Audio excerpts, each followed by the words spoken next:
A Associação Brasileira de Biogás estima que o Brasil deixa de aproveitar por ano aproximadamente 44 bilhões de metros cúbicos de biogás, considerando a geração de resíduos da agroindústria, pecuária e saneamento, que poderiam fornecer 19 gigawatts de capacidade instalada para a produção de energia elétrica ou 120 milhões de metros cúbicos por dia de biometano ou gás natural renovável. Se traduzirmos em equivalência energética, esse montante de biogás poderia suprir 34% da demanda por energia elétrica ou ainda substituir 70% do consumo de diesel do país. Para esse potencial ser aproveitado, ainda há muitos desafios políticos, regulatórios, tecnológicos e de mercado. E para isso, a Abiogás vem atuando muito próximo ao poder público e à iniciativa privada para o desenvolvimento de ações que superem essas barreiras. Sobre isso, vou conversar hoje com Renata Isfer, da Abiogás. Eu sou a Leidiane Ferronato Mariani e este é o podcast da Amplum Biogás.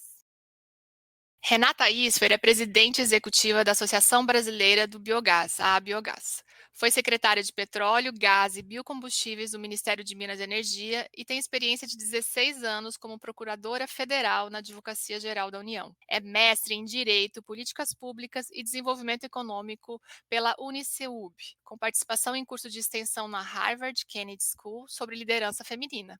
É fundadora da Interali Gás e Energia e co-criadora do projeto Sim, Elas Existem e do Empodere-se. E é mãe da Catarina e do Tomás. Renata Becker Isfer é a nossa convidada de hoje. Seja bem-vinda, Renata. Muito obrigada por aceitar nosso convite e trazer sua experiência e conhecimento para o nosso podcast. Imagina, é um prazer estar aqui sempre. Antes a gente tem um costume aqui no podcast da Amplo, de antes de começar a realmente entrar nos assuntos técnicos, a gente quer conhecer um pouquinho mais de você, além do mundo profissional. Então, conta pra gente, assim, de que cidade você é, ou algum hobby, alguma curiosidade que você gostaria de compartilhar com os nossos ouvintes. Bom, eu sou de Curitiba, acho que esse sotaque deve mostrar, apesar de que curitibano não tem sotaque, né? Não Acho tem que os sotaque, outros já que morei em têm, né? Curitiba. Porque você sabe muito bem, né? Sou de Curitiba de nascença, já morei em vários lugares do Brasil, né? Até por vir de concurso público. Você acaba, toma posse num lugar, de repente vai para outro. Então, já morei no Rio de Janeiro, no Rio Grande do Sul, em Brasília, Ponta Grossa, no interior. E hoje voltei para casa, depois do meu segundo filho, e por casa leia-se Curitiba, né? Eu sou mãe de 2 crianças, que até a Leide já falou no meu currículo, eu faço questão de dizer isso, porque isso é muito importante na vida, tanto na nossa vida profissional, porque eu acredito que a maternidade agrega muito, sim, a gente aprende a lidar com muitas coisas, ganha soft skills com a maternidade que a gente pode empregar no trabalho, e também porque eu acho importante mostrar para outras mulheres que é possível você trabalhar, você ser uma boa mãe e considerar. Então, acho que esse é um ponto forte.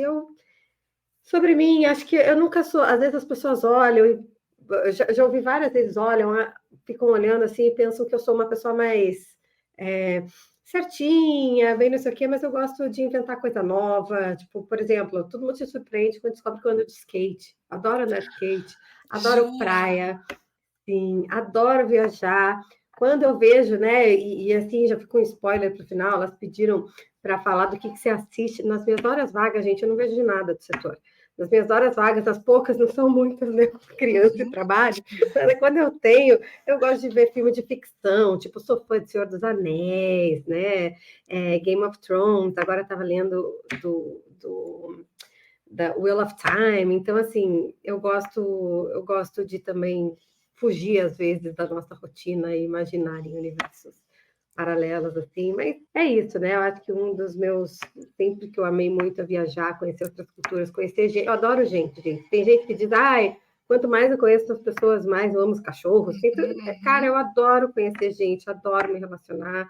Eu acho que sempre todo mundo tem um pouquinho para ensinar para a gente, e sim, gosto dessa parte de incentivar as mulheres, né? E não só as mulheres, mas outros grupos subrepresentados, para que alcancem todo o seu potencial. Eu sinto que eu gosto de agregar para o mundo, né? Eu gosto eu quero sair daqui, né? Eventualmente todo mundo sai da vida com a sensação de que eu contribuí para o mundinho estar um pouquinho melhor do que quando eu entrei.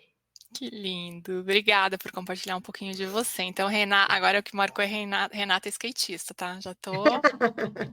Tenho Ficou. fotos e vídeos. Ah, manda.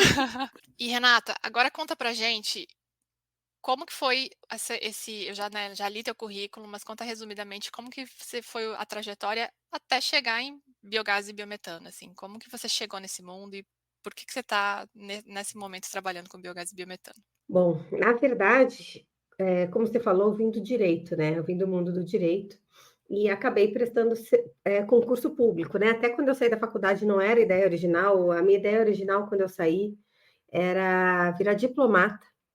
Mas a vida vai te encaminhando, e daí, de repente, eu decidi que não, que eu ia fazer outros concursos. Aí, quando eu passei no concurso da AGU, na época, não era exatamente aquele que eu imaginava que eu queria, até porque, sinceramente, eu não conhecia o que se fazia dentro da AGU, o que a carreira de procurador federal pode trazer. E, no fim, foi algo que me agregou muito. Eu passei por vários lugares lá, trabalhei a Procuradoria Federal, ela atua, defende mais de 100 autarquias e fundações. Então, eu trabalhei com vários setores, isso me preparou, inclusive, para mudar e aprender coisas novas sem medo. Então, comecei com previdenciário, de repente eu fui trabalhar na Fundação Nacional da Saúde, voltei para o previdenciário, fui atuar mais na parte de cobrança, execução fiscal, fui para o Ministério da Agricultura, fui para o Ministério de Minas e Energia, que foi aí que começou essa minha jornada. E a questão foi que, assim, apesar de eu rodar por aí durante a carreira de procuradora, eu nunca trabalhei com o negócio e falei, nossa, tá aí, legal, quero trabalhar para o resto da minha vida com isso, sabe? Previdenciário, especialmente, assim, eu nunca gostei, mas assim, é que nem eu tenho uma prima que sempre perguntava, você faz teu trabalho, você faz o que é o teu sonho? Eu falei, não, o sonho dela, o que ela imaginava que quando ela crescesse, ela ia trabalhar com o que amava e fazer tudo por prazer. Eu, não, a gente está aqui para trabalhar, se fosse bom e divertido, a gente ia ter que pagar para fazer isso e não receber para fazer isso, né? Mas era algo que eu tinha muito a ver com o meu perfil, mas não era algo que eu me apaixonei ou que pensava, nossa, que coisa que eu quero trabalhar. E quando eu entrei no Ministério de Minas e Energia, na época, eu fui como chefe da consultoria jurídica de lá, eu era consultora do Ministério, eu efetivamente me apaixonei pelo mundo da energia, né? No começo, na parte de jurídica, o Ministério é muito intensivo em energia elétrica, então eu mergulhei na energia elétrica para conhecer esse mundo, e acho que um pouco pelo desafio, eu gosto de coisa difícil, coisa fácil eu me entedia, né? Um pouco por saber que aquilo, uma sensação de realização, de que o que você está fazendo ali no teu dia está ajudando alguém, está ajudando o país a crescer. Eu acho que isso é uma das coisas que me motiva, saber que eu estou ajudando a melhorar, né? Até falei na abertura, e não falei por falar, assim, é algo que eu senti que eu faço a diferença, me motiva. Acho que foi também uma das coisas que fez eu me apaixonar pelo tema. E quando terminou ali, claro que é um cargo muito ligado à confiança de quem está ali como ministro, né? Então, eu era a principal conselheira jurídica. Na época, quem me chamou foi o ministro Fernando Bezerra, depois eu fiquei na gestão do Moreira Franco, e quando veio a mudança de governo, assim, as chances de você continuar são pequenas, né? Muda ministro, tem que ser alguém que ele vai querer. E nessa ocasião, o ministro Bento, ele tinha uma pessoa da confiança dele da parte jurídica, né, que ele já conhecia há muitos anos, só que pela minha experiência no ministério, e assim, dentro do setor de energia elétrica, eu trabalhei, consegui na minha gestão, claro que com a equipe, com o time da AGU e com o time do Ministério, né? Não é de uma pessoa, mas a gente conseguiu derrubar a liminar do GSF, que era um negócio que estava causando um entrave gigantesco. Então, foi das entregas que eu tive na época de consultoria jurídica. Consegui a privatização das distribuidoras de energia elétrica, que teve ação judicial pelo Brasil inteiro. Não foi simples aquilo. Então, foi uma das entregas, e uma delas, que foi muito relevante também, foi que a gente criou um grupo para discutir a negociação da cessão onerosa, né? A cessão onerosa é um contrato de óleo e gás que foi feito em 2010, só que ele precisava tinha uma cláusula de revisão desse contrato. Se não se chegasse num acordo, e a discussão já vinha de 6 anos, você travava todo um potencial de exploração que existia do pré-sal porque tinha uma limitação de volume naquele contrato e você poderia trazer muito prejuízo para o Brasil por não explorar. Então, era um trabalho difícil, a gente conseguiu avançar muito, e daí o Márcio Félix, que era o secretário executivo do Ministério e ficou como secretário de petróleo daí no novo governo, ele falou, Renata, a gente não pode te perder, né? E ele e a Marisete, então, foram falar com o ministro Bento, que eles achavam muito importante que eu ficasse de alguma forma no Ministério, e o Márcio me chamou para ser adjunta dele. E nisso aí, eu entrei como secretária adjunta de petróleo, gás natural e biocombustíveis, né? Na consultoria jurídica, eu já participei da construção do RenovaBio, né? Então, já tinha alguma afinidade com o tema, mas ali comecei a trabalhar com biocombustíveis, fiz meu mestrado, minha tese sobre o mercado de gás natural, que também tem muita relação, daí mais no caso com o biometano, e aí, enfim, depois do meu segundo filho, eu acabei saindo do ministério. Foi quando eu voltei para Curitiba e passei um tempo de novo na ponta da AGU e trabalhando com previdenciário. E aqui eu não gosto de trabalhar com previdenciário, voltar para o previdenciário não foi um negócio que eu gostei. No começo era cobrança, legal cobrança. A hora que eu caí no previdenciário, eu falei, gente, eu não quero ficar fazendo isso da minha vida. E por coincidência aí, de mais de uma frente, eu soube que estavam procurando alguém para trabalhar como presidente da Associação de Biogás e Biometano. E eu já conhecia o assunto, obviamente, que por cima, e tinha achado fascinante a ideia de você fazer, e na minha cabeça vigorava aquela ideia do lixo mesmo, você pegar um lixo e transformar em energia renovável. Eu achava lindo, continuo achando lindo, eu acho fantástico um negócio desse. É incrível, gente. É um problema vira uma solução. E assim, com o meu conhecimento que veio tanto do setor elétrico, mas principalmente do mercado de gás natural, e esse meu perfil de já gostar de ter relacionamento, eu construí um networking muito forte dentro, né, nesse meu trabalho, enquanto eu ainda estava no governo. Então, eu achei que tinha a minha cara aí para esse lugar, né? Quando eu soube da oportunidade, falei, pô, acho que é algo que eu vou trabalhar com algo que eu vou efetivamente gostar, e eu só posso dizer que eu estou muito feliz de estar aqui trabalhando com isso. Que bom, a gente do setor que já estava no setor de biogás e biometano, ficamos felizes com a sua chegada, com esse reforço, e muito bom saber dessa tua trajetória, né, advogada, já agora trabalhando com biogás e biometano, incrível. E aí você falou bastante da questão de gás, né, tua experiência, teu mestrado. Então, eu queria, para até colocar todos os ouvintes na mesma página, eu acho que é importante a gente colocar por que gás é importante no desenvolvimento do país, assim, qual que é a relação disso, quais são os usos finais e a relação disso com descarbonização. E por que da pergunta? Porque a gente conhece e fala muito de energia elétrica como um todo no Brasil, porque no fundo, o que chega na casa de todo mundo é energia elétrica, ok, tem o gás de cozinha, né, tem o GLP, mas o setor de gás, como gás natural, que gera um desenvolvimento imenso, né, a gente acaba nem todo mundo conhece ou entende a importância de haver gás para o desenvolvimento de um país, assim. Então, conta um pouco para a gente isso, dessa relação de gás como um todo e descarbonização. Mas que não conhece, às vezes as pessoas até confundem, né? Quando fala em gás natural, que imagina, bota uma imagem de um botijão de gás, né? Que não é, que daí é o gás liquefeito de petróleo, são produtos diferentes. O gás natural, bom, ele tem várias utilidades, tá? Quando a gente vai falar, ele pode ser utilizado, pode ser utilizado como gás para cocção, né? Como gás de cozinha, mas aí é um percentual muito baixo no Brasil.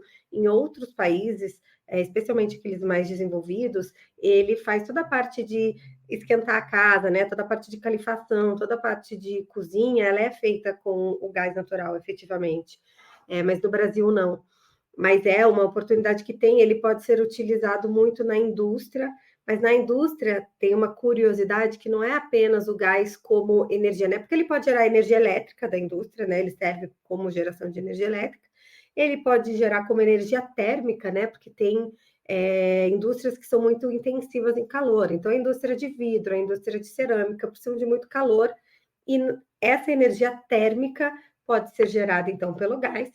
E também ele pode ser utilizado como insumo químico, né? A partir dele, você pega os componentes químicos do gás e a partir dele você tem uma indústria química enorme, né? Que faz desde o nosso batom que a gente está usando aqui, vocês não estão vendo porque a gente está no podcast, mas eu estou de batom cor-de-rosa choque, passando por amônia, passando por fertilizantes, passando por diversos produtos plásticos, tudo que isso pode ser feito a partir do gás, né? Então, e aí como matéria-prima mesmo, né? Você pega aquilo e transforma em plástico, você pega aquilo e transforma em amônia. Então, são muitos usos que a gente acaba não percebendo, não são tão óbvios como acender e apagar a luz, e sim, tem a parte de acender e apagar a luz, né? Você pode gerar energia a partir do biogás, você pode ter combustíveis não, automóveis movidos a gás, né? Então, a série de usos é gigante, só que não é tão difundido no Brasil, porque o nosso mercado de gás no Brasil, ele ainda é pequeno, ainda é incipiente. A infraestrutura dele vem basicamente contornando a costa do Brasil e do gasbol que vem da Bolívia, e isso se deu basicamente porque ele foi montado pensando no gás natural, né, no gás fóssil, que vem da nossa costa, né, seja pela importação, seja pela produção que se dá no pré-sal, que se dá nos campos aqui que são muito offshore, ou pela importação da Bolívia, né, que a gente tem justamente o gasbol. Então, foi sendo construída aí, se construída ali, mas sempre com essa preocupação de que ele não conseguia chegar no interior porque ele estava longe da demanda. E aí que é tão legal, e eu acho que a próxima pergunta que você vai fazer, né, que é o biometano e o biogás, eles estão perto da demanda, né? O biogás perto da demanda de energia elétrica que você tem em alguns lugares, mas lá, queira ou não queira, você tem uma rede muito capilar de distribuição e de transmissão de energia elétrica, mas quando você pensa em biometano, isso não está no Brasil inteiro, você não consegue chegar e você está justamente perto da demanda, né? Então, é uma oportunidade aí que o Brasil tem e que precisa aproveitar. E quando você fala de descarbonização, acho que as pessoas acho que já devem conhecer bastante o conceito da necessidade de transição energética. Para quê? Para lidar com as mudanças climáticas que estão se acentuando. Qualquer conversa de Uber, você chega no Uber, o pessoal fala, nossa, e esse calor, né? Você está vendo a bolha que vem da Argentina aí, se isso tá quente, imagina a hora que vier a bolha. Nossa, essas chuvas, esses tornados que não tinham com tanta frequência, seca na Amazônia, enfim, acho que todo mundo está percebendo, né? Se fala há muitos anos, mas agora as pessoas estão começando a A perceber gente está que é sentindo. real, Sim. porque deu uma aceleração. E se a gente não cuidar disso, dessa aceleração que está tendo, o nosso planeta pode não sobreviver, né? É uma questão de sobrevivência. E para isso, o que a gente precisa fazer? Reduzir as emissões de gases de efeito estufa. E aí vem a descarbonização, né? Porque o principal emissor que a gente tem no mundo de gases de efeito estufa é muito justamente da geração de energia, né? Tem outros fatores, como os da terra, queimadas, mas no mundo, se você substituir a energia vinda de fonte fóssil para incentivar energias renováveis, você consegue tentar controlar e reduzir para a gente não chegar no caos e conseguir manter o nosso planeta habitável para diversas gerações. Então, por isso que é muito importante. E o gás aí, nesse cenário, o gás natural, que é o gás fóssil, ele já faz a descarbonização em uma certa medida, porque ele tem uma pegada de carbono, de emissões muito menor do que a do diesel. Então, se você substitui termoelétricas a carvão, que ainda tem muitas no mundo, e termoelétricas a diesel, por gás natural, você já faz uma grande redução das emissões. Mas aí, quando você olha para a nossa belezinha, que é o biogás, que se você olha o ciclo de vida dele, ele tem um ciclo de vida até negativo, porque ele capta o metano, que é 20 vezes mais danoso do que o CO2 que sai lá no final, você está fazendo uma descarbonização maior ainda, né? Então, esse eu acho que é o papel do gás. Se o gás natural já tem um papel relevante, o biogás, ele é, assim, o sonho de consumo para a gente conseguir chegar num momento de um planeta saudável, de você ter uma geração de energia limpa. Perfeito, bem interessante essa análise. E aí, já conectando com a atuação que você teve no ministério, toda a tua carreira, o que você traz dessa experiência, né, incrível que você teve relacionada à construção e execução de políticas públicas com essa área, né, com essa agora a tua atuação dentro da biogás, na área de biogás e a gente fala biogás, a gente está falando de biometano também, tá? Público biogás, a tua geração para energia elétrica, térmica e biometano. O que que você traz, assim, talvez as principais experiências que hoje você aplica, pode fazer a diferença no desenvolvimento do setor? Olha, eu acho que várias coisas agregam, né? Essa minha passada pelo setor público, especialmente se você considerar essa passagem por Brasília, Brasília, onde é o centro do poder no Brasil, né? É a nossa capital, é lá que está o Congresso, é lá que está o Executivo. Então, de um lado, eu aprendi, daí fui estudar regulação, né? Como que você faz políticas públicas?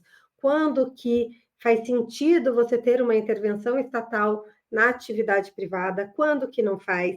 Quando faz sentido, como você faz essa intervenção, porque ela pode ser de várias formas, né? Você tem desde a intervenção mais agressiva, agressiva no sentido de mais intensa, que é o exercício pelo próprio poder público, que é, por exemplo, por meio de uma estatal.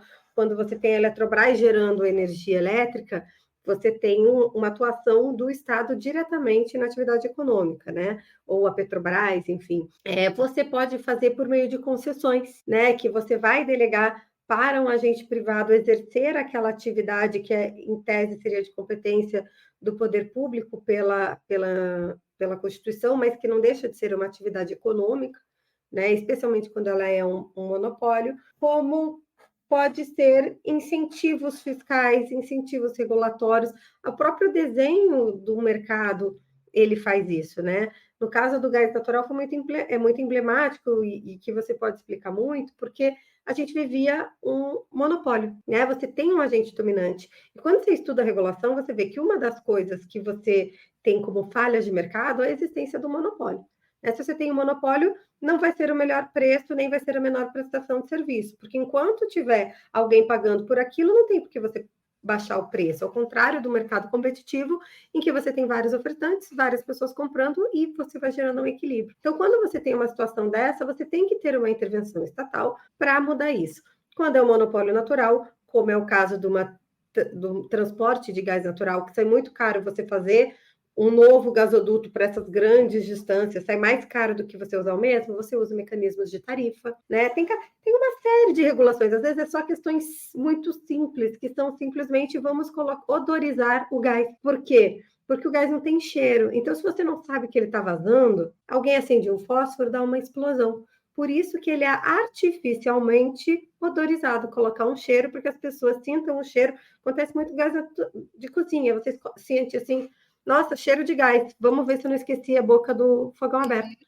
É regulação, né? Então, esse olhar de política pública e principalmente esse olhar de que seja algo que seja benéfico para o país como um todo, para o setor como um todo, foi algo que eu aprendi bastante enquanto eu estava nessa jornada do setor público. E, em segundo lugar, claro, você acaba criando relacionamentos, conhecendo como a máquina funciona, né? O que você precisa fazer. Eu brinco que, assim, se você pega algum gestor que trabalhou no governo público e conseguiu entregar bastante coisa e botar no privado, ele voa. O contrário já nem sempre funciona, porque quando alguém vem do setor privado, ele não tem todas as mesmas burocracias, as mesmas dificuldades. Então, para você se adaptar num sistema mais complexo, é muito mais difícil. E esse sistema também é complexo por um motivo, não é necessariamente por mal. Você tem que ter mais mecanismos de controle para evitar pessoas mal intencionadas que vão fazer o que bem querem pensando em si. Então, essa burocracia tem um motivo, né? A questão é como que você equilibra o quanto de burocracia é necessário para você ter um processo correto, um processo legal, um processo justo, e o quanto isso acaba virando apenas entraves e dificuldades para que aquelas coisas avancem, né? Então, é um equilíbrio difícil, mas aprender a lidar com isso, saber como as coisas funcionam para você conseguir que as políticas públicas saiam do lugar é muito importante, eu acho, ao exercer essa atividade dentro da Biogás, de tentar justamente que a gente tem uma política estruturante, né? Não existe hoje ainda algo específico para o biogás que olhou, olha, vamos olhar como a gente vai fazer o biogás decolar no Brasil, né? Então, é algo que a gente precisa levar e que eu acho que essa experiência me ajuda muito com isso. E, Renata, isso que você comentou é bem importante a gente entender, porque como a gente está falando de, primeiro energia por si só existe, é regulado, o mercado é organizado pelo poder público até para garantir acesso a todos, modicidade tarifária, um serviço bem público básico para a nossa população como todo e para o desenvolvimento do país. Então, por si só, quando a gente fala em biogás como fonte de energia, a gente já estaria falando dessa relação desse setor com o poder público. Mas além disso, tem um outro passo, que a gente está no momento que a gente está desenvolvendo ainda esse mercado.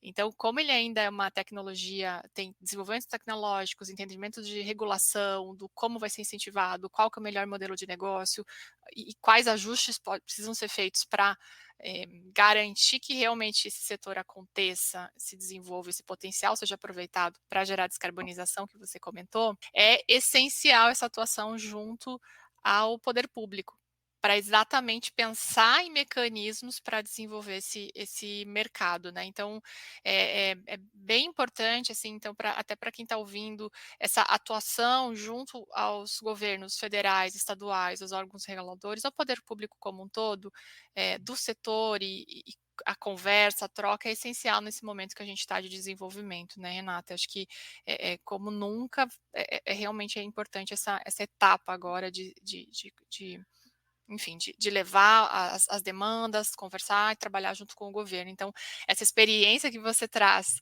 vindo e conhecendo muito bem a máquina pública, é essencial para o desenvolvimento do setor agora. Então, é Com muito bom que você esteja certeza. com a gente.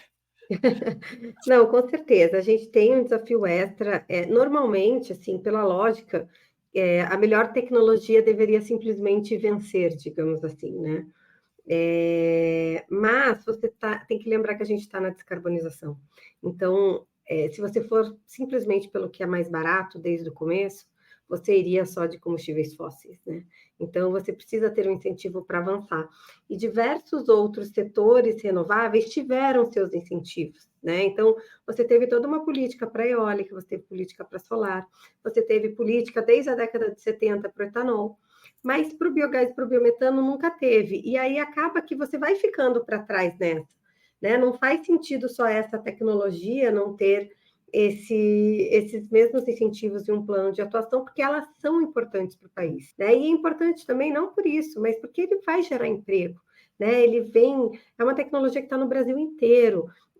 O potencial do biogás. Então, teve o estudo do Jeff, que foi realizado ano passado, que a gente apresentou até no nosso 10º fórum do biogás, que mostra que se a gente chegar em todo o potencial, você chega em 790 mil empregos. É muito emprego. 790 mil é muito emprego que se gera. Né? A gente não tem a suficiência energética, a gente importa gás de cozinha, a gente importa gás natural, a gente importa diesel, com esse potencial enorme de uma alternativa para eles produzida no Brasil, que vai tornar o país autossuficiente e também vai gerar essa riqueza aqui, porque a gente está comprando de fora, a gente está pagando o imposto do país que está produzindo lá fora. E a hora que a gente gera no nosso país, a gente vai estar gerando também o ICMS, que vai ser utilizado para a melhoria do país, né? Você vai estar trazendo investimentos, indústrias que estão vindo para cá, que estão fazendo a nossa economia gerar, estão fazendo as cidades da região crescerem e ganharem em qualidade de vida. Então, vale a pena, é importante para o país trazer esse desenvolvimento, e é por isso, então, também que a gente busca incessantemente aí que tem essa política pública. Renata, eu tenho uma pergunta aqui da nossa aluna da Amplum, a Gabriela Oleinick Rosa. Ela perguntou, enviou a pergunta, a gente comentou, né? Vamos gravar com Renata, e ela enviou essa pergunta para a gente de qual que é a expectativa de crescimento do mercado de biogás e biometano no Brasil neste ano. Então, considerando isso que você comentou, da importância do desenvolvimento e do impacto em empregos, em desenvolvimento, na economia que o biogás pode gerar, como que vocês estão vendo? Qual que é a expectativa de crescimento assim para os próximos 2, 3 anos? Quantos projetos? Vocês têm algum número em relação a isso? Olha, na parte de biogás, o que eu posso dizer é que tem uma tendência dos últimos anos de um crescimento de 15%, tá? A gente tem uma situação um pouquinho diferente, porque por muito tempo a energia térmica cresceu muito, porque passou muito tempo sem chover, né? E quando para de chover, de repente, o setor elétrico esquece da importância das energias que têm flexibilidade, que conseguem gerar no horário de pico, mas mesmo assim está havendo uma conscientização cada vez maior, principalmente na parte do agro, de como isso pode agregar para eles também como negócio, né? Então, eu acredito que no setor de biogás o crescimento deve manter uma mesma média, mas em compensação, quando você olha para o biometano, aí sim a expectativa é de um crescimento muito maior, tá? Porque ele teve uma virada de página, ele se tornou uma tecnologia economicamente viável que consegue competir hoje com o gás natural, que consegue competir hoje com as tecnologias que tiveram de caminhões a GNV, você consegue abastecer os caminhões e muita gente está olhando para isso, né? Então, se hoje a gente tem, no total, temos 20 plantas de biometano, segundo a CI Biogás, das quais 6 são autorizadas para comercializar biometano, e tem já 18 aguardando autorização da ANP, ou seja, a gente quadriplica o número de plantas, e eu gosto de imaginar que, se a gente está falando desse ano, deve sair esse ano, né? Não tem porquê um processo de autorização demorar mais do que isso. Então, a gente já tem um crescimento muito grande. Pelo levantamento que foi feito ano passado na Biogás, só com os nossos associados, a gente chega em 90 plantas autorizadas até 2029, de 6 para 90, é uma diferença muito grande. Elas se viabilizaram muito em função do RenovaBio, que foi criado em 2019, do REID, que abriu uma possibilidade de benefício, né, que já existia para as outras fontes e veio para os biocombustíveis também em 2019. Mas se a gente tiver uma política estruturante, e só para vocês compararem, autorizado hoje é 417 mil para chegar em quase 7 milhões em 5 anos, muito grande o aumento de volume.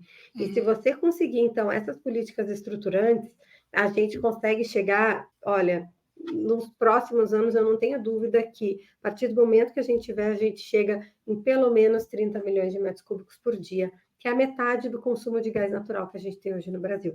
Então, é um volume muito relevante, mas o nosso potencial teórico, né, que é o máximo, se a gente pegasse todos os resíduos e transformasse em biogás, e daí convertesse em biometano, a gente ia gerar 120 milhões de metros cúbicos por dia. E isso, assim, é o dobro do que a gente consome de gás.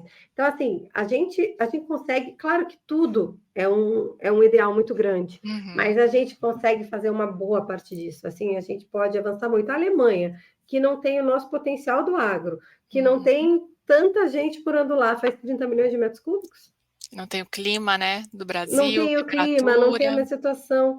Então, assim, a gente tem, e o mercado está crescendo. Assim, se eu puder dar uma dica aos mais jovens que estão no setor de energia e que estão ouvindo, se preparem, estudem o biogás e o biometano, porque é um mercado que vai demandar bastante gente boa e é um mercado que ainda não tem tantos especialistas. Né? Precisa, na COP falaram muito de green skills, né? Que você tem as soft skills, você tem as hard skills, e que hoje a gente precisa de mais pessoas se desenvolvendo essas green skills, porque o mercado de trabalho vai demandar isso nos próximos anos, não tenha dúvidas. Então, é uma grande oportunidade para quem tem começo de carreira, já ficar de olho aí, porque eu não tenho dúvida que vai surgir muita oportunidade. Eu vou aproveitar para fazer merchan, gente, dos cursos da Amplo, viu, gente? Quem quiser se capacitar, a gente tem ótimos professores parceiros aqui, muito conteúdo, como esse podcast com a Renata, para aproveitar essas oportunidades, que eu também acredito, assim, a gente é nítido, a gente vê assim, né, Renata, você, Tamar, vocês devem receber muita mensagem de gente pedindo, você tem alguém para indicar para vaga? Eu tô precisando de alguém que conheça de biometano e conheça de biogás. E eu também recebo muitas mensagens assim, a gente está vendo o setor realmente num momento importante. Mas deixa eu voltar para esse ponto que você colocou, né? Você falou de política pública estruturante. Então, assim, na prática, o que você acha que precisa ser feito? O que você considera que precisa ser feito nos próximos 2 a 3 anos? Então, o que precisa ser mexido? O que precisa ser trabalhado para garantir esse desenvolvimento e esse potencial de descarbonização que o biogás e o biometano têm na economia brasileira? Então, se você tivesse que definir 3 medidas essenciais, assim, não sei se eu estou pedindo muito para você definir Só 3 três? medidas. Pode ser Só 3? 4, talvez, mas quais seriam as principais? Não é só 3, tá? Tenta destacar 3 ou 4 principais que você acredita que os tomadores de decisão do setor público precisam mexer, que alavancas eles precisam mexer, assim, com urgência, para dar o primeiro passo e garantir esses números que você trouxe pra gente. Tá ótimo. Então, olha, primeira coisa que eu acho que está ali na linha do gol e que a gente precisa é ter um mercado de carbono, um certificado de garantia de origem, para que a gente possa separar o atributo energético do atributo ambiental, tá? Hoje, o que acontece? Na Europa, existe uma demanda muito grande por créditos de carbono, por certificados, por essa descarbonização, porque no hemisfério norte são países muito ricos. No Brasil, ainda, queira ou não queira, a gente se preocupa muito com o preço, porque o preço é relevante, as pessoas não têm condições de pagar mais, né? A indústria precisa ter um preço competitivo, senão ela não vai vender, vem produto da China. Então, assim, o preço é muito relevante. Então, se a gente conseguir separar esses atributos para que o preço também seja separado, né? Com isso, você pode vender a molécula do biometano pelo preço do gás natural, pelo preço enfim, do GLP ou qual for a fonte de energia que ele use e consiga vender essa diferença de preço, porque ele é mais caro, né? Ele tem ainda um peso, ele não teve ganho de escala como a eólica solar teve para ter uma eficiência maior e reduzir o preço. Então, assim, e essa diferença, se você vender, seja num crédito de carbono para o mercado europeu, seja para uma indústria brasileira que quer exportar para esses mercados que estão, sim, pagando mais caro pelos produtos de baixo carbono, isso vai ser um grande alavancador aí para o mercado de colar. Segundo lugar, eu acho que eu poderia resumir, e daí eu trago exemplos, mas se todos os benefícios e as políticas criadas para incentivar outras fontes renováveis e incentivos para o setor de óleo e gás também, trazer isso para o biometano, a gente decola. Por quê? Você olha, de um lado, você tem os biocombustíveis, que têm uma participação no mercado dos combustíveis fósseis, ou seja, você tem o etanol participando na mistura de gasolina, o biodiesel no diesel. O SAF, gente, está com proposta lá no combustível do futuro para ter um percentual, o diesel verde. Por que só o biometano de fora disso, né? Então, isso é importante, a gente precisa ter um tratamento igual. As fontes tiveram muito incentivo também na geração de energia elétrica, né? As fontes renováveis. Só que elas decolaram, e daí, na hora de tirar, estão tirando de todas indiscriminadamente, sem pensar que a fonte do biogás não apenas ainda não teve um ganho de escala, como ela tem vários outros atributos que essas fontes não têm. Então, ela tem a flexibilidade, ela vai gerar no horário de pico, ela está no fim de linha de carga, ela tem serviços ancilares. Isso tem que ser considerado. Então, na hora, a gente não quer mais dar incentivo, tudo bem, não dê para quem não faz sentido, né? Para o setor de biogás, faz ainda, porque a gente está fornecendo atributos que o setor elétrico precisa, né? E principalmente, né, a gente vê aí incentivo ao diesel, né, que estão falando da reoneração e está acontecendo isso, mas por que você não deu tem que dar também para os incentivos renováveis? Você tem o Repetro para importação de equipamentos para o setor de óleo e gás, por que você não tem o Repetro também dos renováveis? Você tem aí diversos projetos discutindo incentivos aos fertilizantes, mas só os nitrogenados, né? Então tá lá um monte de incentivo para o nitrogenado, cada R$ 1 de incentivo para o nitrogenado dá para o biofertilizante também, né? Tem que fazer igual. Então, tudo que for pensado para os outros, a nossa grande batalha é trazer também para o biogás e para o biometano, porque com isso a gente já consegue avançar bastante. E eu vou me ater aos 3, tá? Só porque eu sou uma pessoa muito obediente, Leide.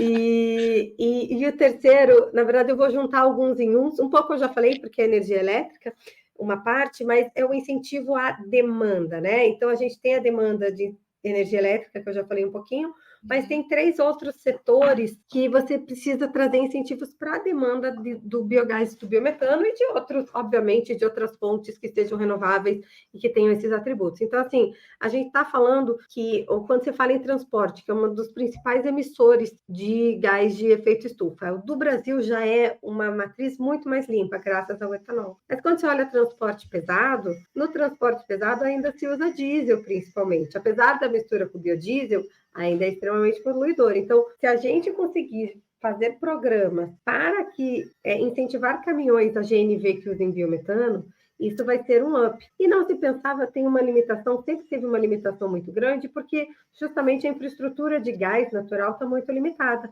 Mas quando você pensa que tem biometano no país inteiro, você pode fazer corredores sustentáveis, né? Especialmente considerando que ele é intercambiável. Então, você pode pegar o teu caminhão lá do interior de Minas, né, que sair cheio de, enfim, de algum produto agrícola. Você vai numa estrada para chegar num porto, seja no Espírito Santo, seja no Rio de Janeiro, ele pode sair de lá com biometano, se abastecendo de biometano, porque estão perto dos postos de gasolina, que você pode fazer a partir de pequenos hubs.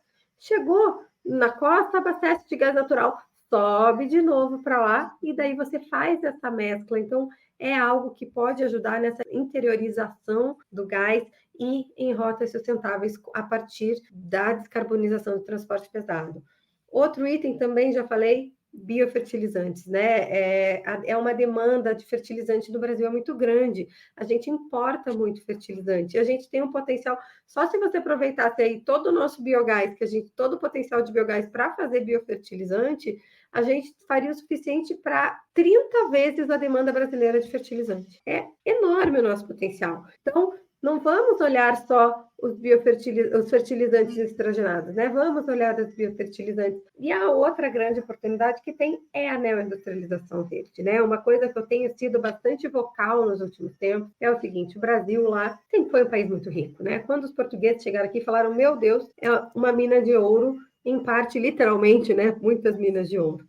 Mas o que a gente sempre fez? Exporta matéria-prima, importa produtos industrializados. E a principal fonte de riqueza que vem da agregação de valor da industrialização fica lá fora. E agora a gente tem mais um item que agrega valor no Brasil, que é a energia limpa. Né? Seja da solar, seja da eólica, seja a do hidrogênio e sim, biogás, biometano, ela está no Brasil. E a gente tem uma oportunidade de fazer uma reindustrialização com produtos de pegada verde. E se a gente não cuidar, daqui a pouco a gente vai estar exportando matéria-prima, a gente vai estar exportando energia para importar produtos industrializados com baixa pegada de carbono, sendo que está basicamente a matéria-prima toda está aqui. Então a gente tem que atrair isso para o Brasil, sim. Não faz sentido a gente fazer todo esse caminho de exportar para importar se a gente está com a faca e o queijo na mão no Brasil, né? E tem um cenário pior ainda do que esse que eu falei.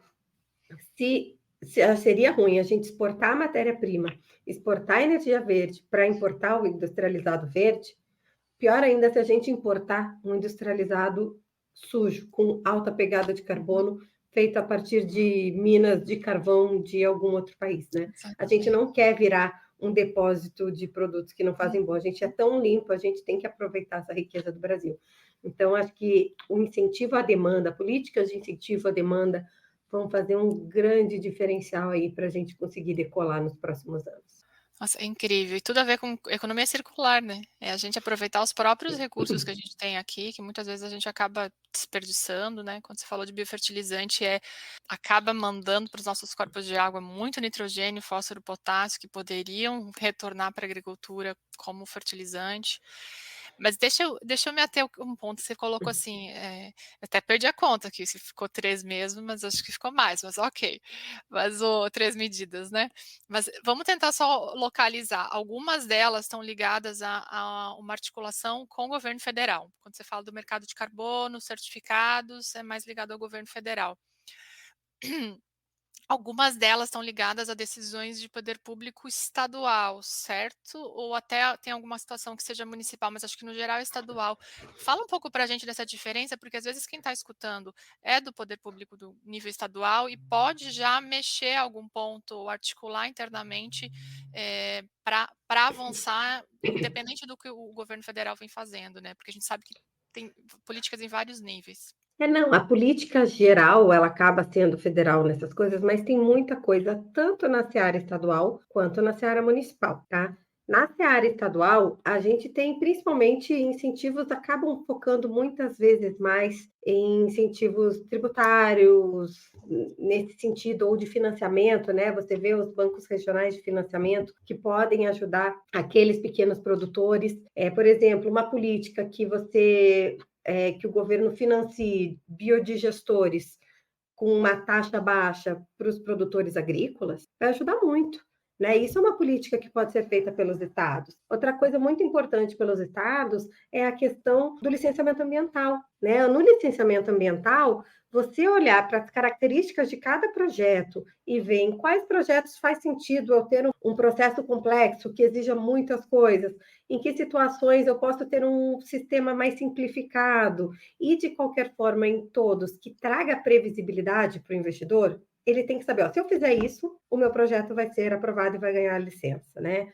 Isso é muito importante. Também está aí no aspecto estadual. E aí, de novo, quando você vai para biometano, né? Não o biogás é federal a legislação. Mas quando você fala de distribuição de gás canalizado, a competência para realizar isso é estadual e vem muito regulado pelas agências reguladoras estaduais. Então, ali também tem muita oportunidade de você estimular o mercado livre de gás, você trazer regras transparentes para conexão, quem pode se conectar, quais são os critérios para uma planta se conectar a uma rede de gasodutos, né? Você trazer procedimentos facilitados e que ajudem, então, a estimular isso, né? Tem alguns estados que podem, inclusive, estimular a construção de outros gasodutos de escoamento, né? Tem uma série de formas que os estados podem ajudar nesse processo, inclusive por isso a Biogás está começando a olhar estado a estado, a gente está olhando cada regulação estadual, tudo que tem ali que a gente pode trazer no futuro sugestões para esses estados aprimorarem e ajudarem nesse processo de desencadeamento, né, e de promoção do biogás e do biometano. Então, Neide, vou aproveitar e fazer o meu merchan, porque a gente está fazendo aqui o circuito biogás nos estados. Então, a ideia é levar essa discussão do que pode aprimorar nos estados para, se possível, todos, né? A gente está recebendo muitos interessados do Brasil inteiro. Estamos trabalhando no cronograma, mas enquanto isso, a gente já tem a primeira edição que está acontecendo agora no mês de março, e vai ser uma grande oportunidade aí para a gente avançar nessa discussão. Perfeito. E dos municipais, né? Eu já estava esquecendo de falar dos municipais, falei que tinha municipal. Nos municipais, tem duas coisas muito relevantes que os prefeitos podem fazer e que vão ajudar tanto, que serão boas tanto para cidades quanto para estimular aí o biogás e o biometano, né? Uma delas diz respeito ao tratamento dos resíduos sólidos, né? A gente tem muitas prefeituras que ainda têm lixões, né? Então, você fazer uma separação de alguma forma do biológico para colocar um biodigestor e transformar isso em biogás seria excelente e seria muito melhor em termos até de redução das emissões de carbono, porque o lixo emite muito metano, né? Então, e num segundo lado também, estimulando os aterros já é um grande avanço, especialmente se tiver um estímulo para que esses aterros façam a captura do biogás, né? Então, hoje, não são todos os aterros que fazem isso, então já é uma grande etapa e uma grande vitória para os municípios se eles conseguirem estimular, então, essa captação do biogás nos aterros. E, a partir do momento que você gera esse biogás na cidade, você pode abastecer as frotas dos ônibus municipais com biogás, com biometano, no caso, né? Você pode colocar essas frotas de ônibus municipais a partir do GNV biometano e com isso você faz uma economia circular. Não é lindo, né? Você pega o lixo da cidade, que hoje é um problema, tá lá o lixão, deixando todo mundo doente. De repente, você vai separar aquilo, vai organizar, vai vir um dinheiro daquilo, porque quando você faz o biogás e biometano, gera renda, ou então você usa esse próprio insumo para o próprio município abastecer a sua frota municipal. Né? Você tira um problema e traz uma solução de descarbonização e ecológica como um todo, de melhoria de qualidade de vida e de saúde para todo o município. Então, tem para os municípios, sim. Só é mais difícil, a gente não consegue ficar indo de município em município, é claro, mas a ideia da Biogás também é ter aí uma conversa, já está tendo, né, na verdade, com o Ministério das Cidades para divulgar essas possibilidades. Então, estamos preparando um estudo para mostrar as vantagens dos ônibus a GNV que se abastecem de biometano, e que se você juntar isso com o tratamento de resíduos, então é um ganha-ganha para as prefeituras. Uau, incrível. E aí eu ia perguntar exatamente sobre isso que você já até adiantou. Qual que é o papel da Associação do Biogás, a Biogás, nesse processo todo de desenvolvimento dessa fonte de energia, não só de energia, né, gente, fonte insumo. E aí você já adiantou, então vocês estão fazendo esses eventos nos estados, apoiando vários estados, articulando também no nível dos ministérios.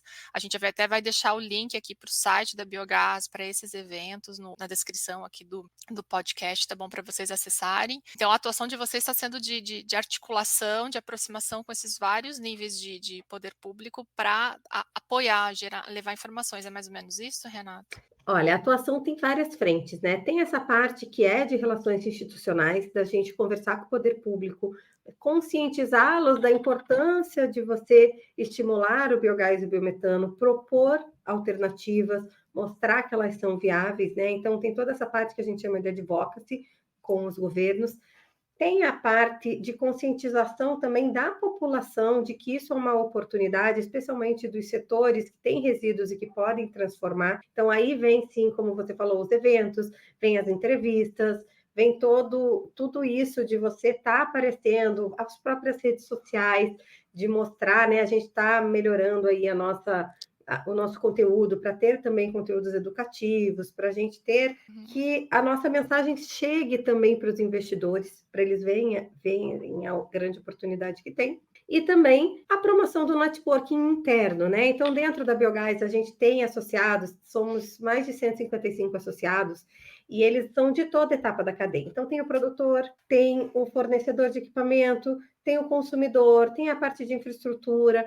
Então, a gente fazendo eventos, também nos eventos, mas também em reuniões que a gente tem vários GTs para discutir, vai fazendo eles se aproximarem, o que vai gerando sinergias e oportunidades de negócio. Então, toda essa parte de networking é importante. A gente aproveita bastante os associados também nesses grupos de trabalho para a gente discutir, chegar juntos às melhores soluções, né? Quem está na ponta, quem sabe a dificuldade é o associado, né? Não é quem está lá no governo sentado atrás da mesa, não sou eu necessariamente atrás da mesa, também ali na Biogás, mais no avião do que atrás da mesa, mas enfim. Quem sabe as grandes dificuldades que a gente precisa melhorar é o associado. Então, a gente tenta ter essa aproximação com os nossos associados para que eles tragam as dificuldades e ajudem a trabalhar na solução para levar para frente. Então, tem toda essa parte aí que a gente faz. Enfim, recomendo, né, que quem tiver interesse a vir para o setor, junte-se a nós, que a gente está fazendo esse trabalho aí de aproximação com o setor público, privado e networking para que o setor cresça. Perfeito. Olha, mas antes da gente continuar, eu queria falar para você, ouvinte, se você está ouvindo a gente pelo YouTube, verifica aí se você já deixou seu like, se você está no Spotify, marca lá com 5 estrelinhas, siga a gente em ambos os canais e ative o sininho. Assim, quando a gente tiver um episódio novo, você receberá o aviso e lembre também de recomendar para os seus colegas, para os conhecidos, esse super conteúdo do nosso podcast. E aí, Renata, eu queria te fazer uma pergunta assim, tem muita gente de setores de óleo e gás, né, do setor de energia elétrica como todo, setor de solar, você até comentou algo antes, né, quem trabalha já com energia, que conselhos você daria para profissionais e empresas, que além daquele que você já deu no início, né, já deu essa deixa de falar da capacitação, de aprendizado, mas que conselhos você daria para empresas e profissionais que querem começar ou expandir sua atuação no mercado de biogás e biometano, vindo do setor de óleo e gás, do setor de energia elétrica, quais são as diferenças? O que esse mundo do biogás e biometano tem de talvez diferente? Você que chegou, se aproximou mais agora e viu e falou, nossa, isso é diferente. Que dica você daria para quem está chegando agora? Olha, o que eu acho que está muito diferente do que está no resto é que até o que você falou, é um mundo novo, né, que a gente está chegando. É um mundo com muita oportunidade. Tem muita oportunidade. A gente usa hoje 2% dos resíduos para fazer biogás e biometano.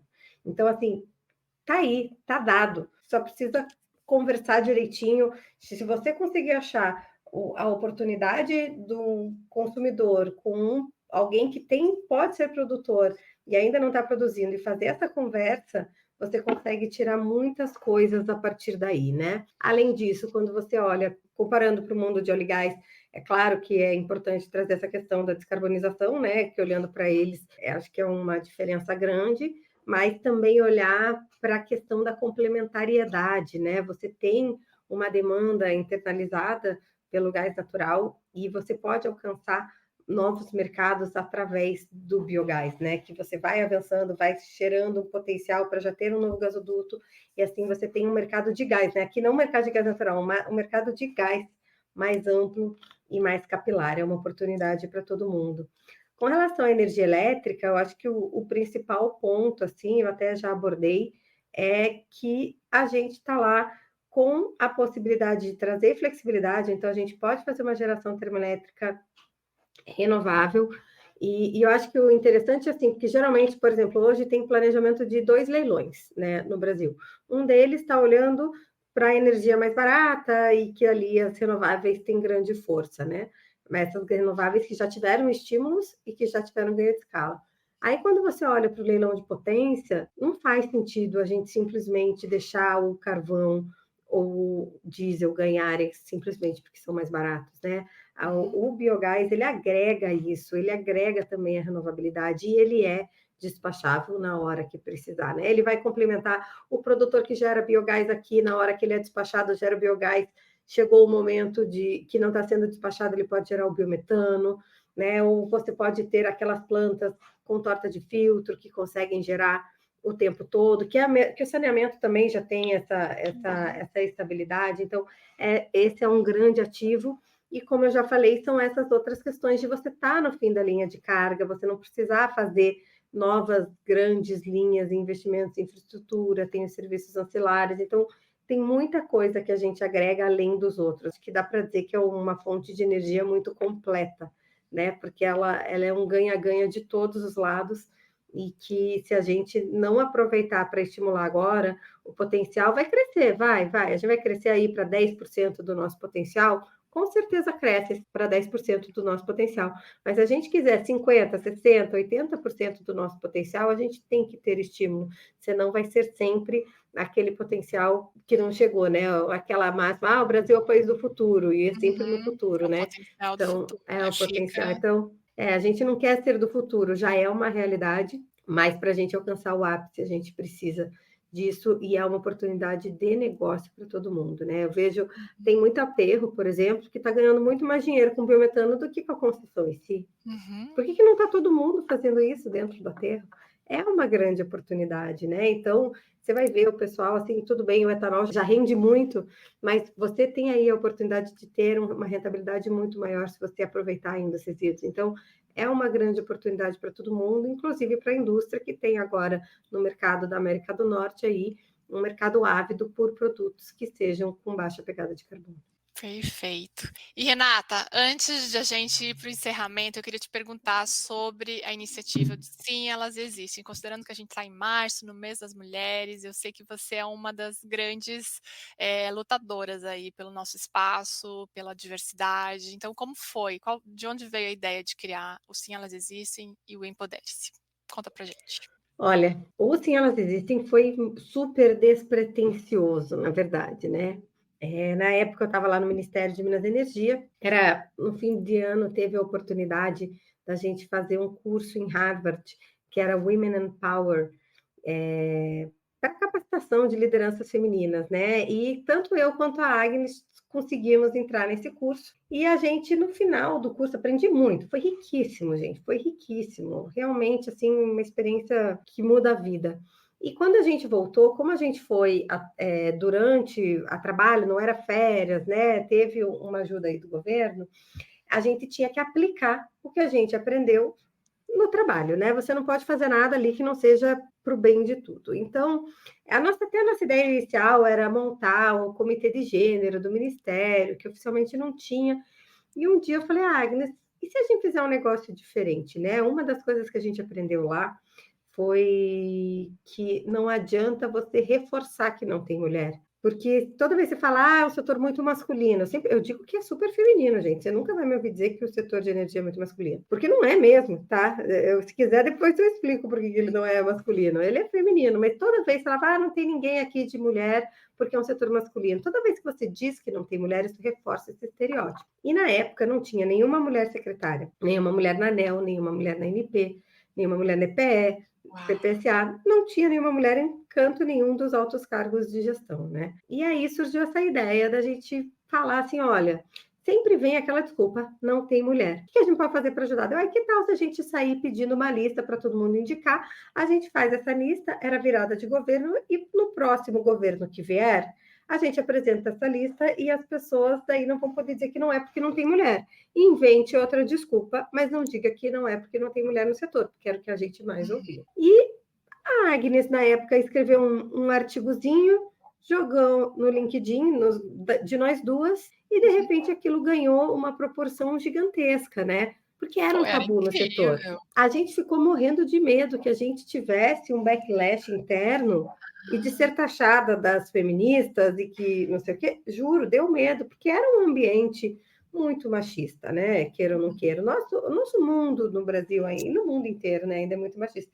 Então a gente foi assim, quando ganhou repercussão, uma olhou para a outra e falou: Meu Deus do céu, tomara que isso não atrapalhe a nossa carreira. Olha o grau da preocupação, né? Só uma mulher sabe o que é passar por isso. O negro também sabe, na hora de defender, né? O antirracismo, o medo que dá você falar abertamente sobre isso.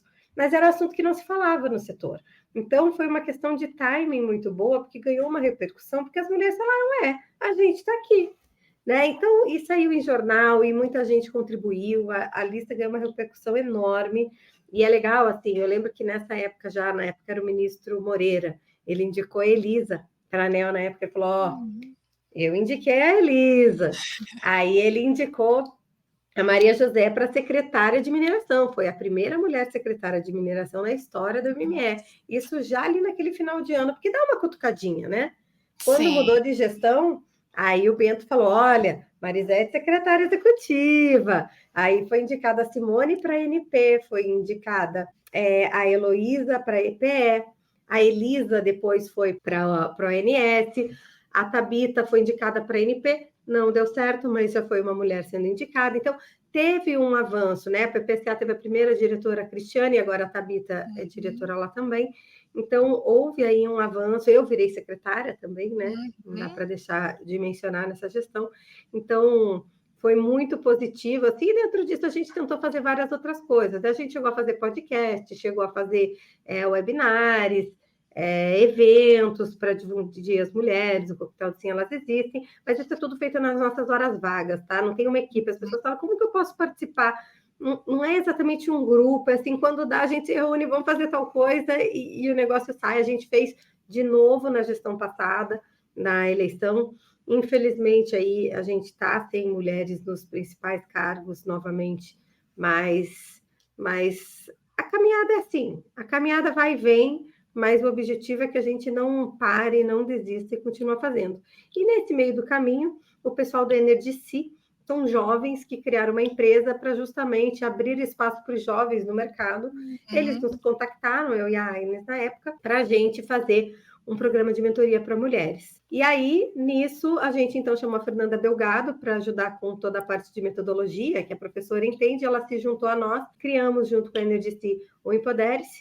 A gente adotou a Fernanda no nosso Sim, Elas Existem, ela coordena junto com a gente hoje, só que o Empodere-se aí a gente precisa fazer, a gente já teve 2 edições com muito sucesso, assim, criamos uma rede muito forte, a gente viu o resultado para as mulheres, que é focado em mulheres jovens que participaram, a diferença que fez na carreira delas, as diferenças que fez em todo o ambiente, e a gente quer fazer de novo, e o próximo a gente quer focar mais, porque, gente, a gente também teve cada mentorada excepcional que chegava pronta, assim, sabia? Eu falei, gente, o que eu vou ensinar para a Yanara, gente? Essa mulher voa, né? Então, a gente vai tentar focar mais no próximo em grupos subrepresentados, ou negros, ou escola pública, para dar um passo adiante, LGBT, né? Ou que alguém que mora numa região que não tem tanto, vem do Amazonas, vem porque do Rio de São Paulo geralmente já tem mais oportunidade. Então, a gente vai buscar focar mais em quem tem mais ainda necessidade, não apenas mulheres, mas mulheres ainda mais subrepresentadas, vai ser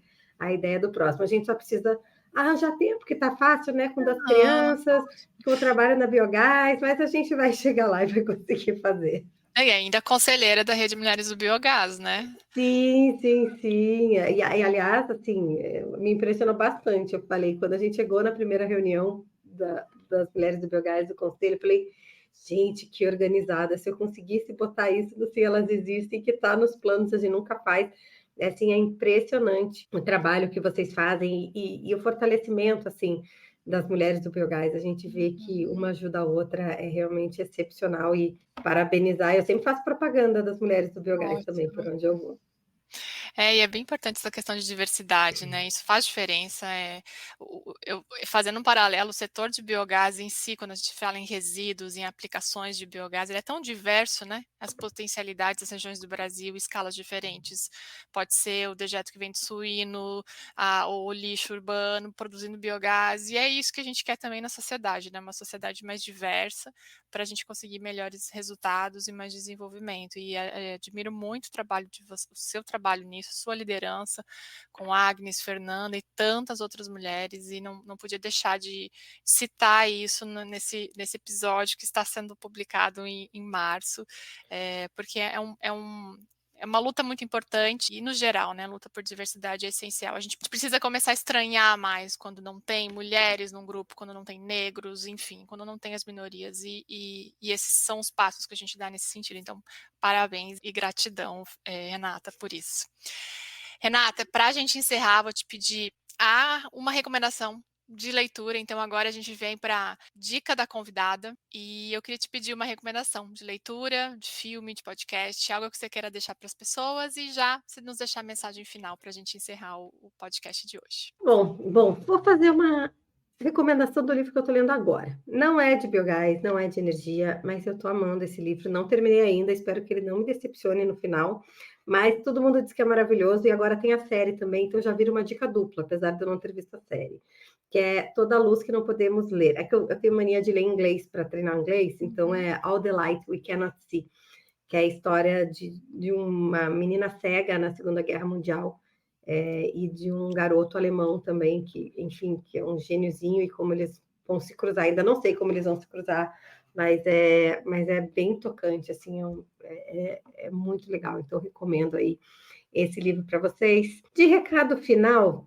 bom, gente, acho que é só dizer para a gente continuar nessa luta, seja pela maior diversidade na parte de gênero e de raça, seja de diversidade energética, para que o biogás e o biometano tenham também aí a sua participação no mercado de gás, no mercado de energia como um todo, condizente com tudo que ele agrega e com todo o potencial que existe, né? Contem comigo, ali na Biogás a gente está sempre aberto, se associem, venham e, enfim, agradecer a Leide, que assim é um ícone no setor, né? É referência para todo mundo aí quando você pensa em biogás, e é pela oportunidade de estar aqui e bater esse papo com você. Imagina, e a gente que agradece. Mensagem linda essa da diversidade no setor. Muito obrigada, foi uma conversa excelente, assim, eu tenho certeza que a nossa audiência adorou, eu também adorei estar aqui com você, Renata, então te agradeço. Agradeço ao ouvinte por você estar aqui conosco até agora. O podcast da Amplo Biogás foi criado para explorar o universo do biogás e biometano, e a cada episódio trazemos profissionais incríveis com conhecimento, experiências e visões sobre esse mercado tão relevante para a transição energética brasileira. Vem com a gente nessa jornada de aprendizado prático. Então, nos mande sua opinião, perguntas, sugestões de pautas e de profissionais que você gostaria de ouvir. O nosso e-mail é contato@amplobiogás.com.br. Se você está nos ouvindo pelo YouTube, verifica aí se você já deixou seu like. Se você está no Spotify, marca lá com 5 estrelinhas. Segue a gente em ambos os canais, ativa o sininho, assim você vai saber quando a gente tiver novidade, novos episódios. E recomenda a gente para outros colegas de vocês, para outras pessoas. Esse podcast foi produzido pela equipe Amplo Biogás, uma empresa que oferece cursos e consultoria para o mercado de biogás e biometano. Conheça mais sobre o nosso trabalho no nosso site e também nas redes sociais, é só buscar por @amplobiogás. Um abraço meu e de toda a equipe Amplo Biogás para você.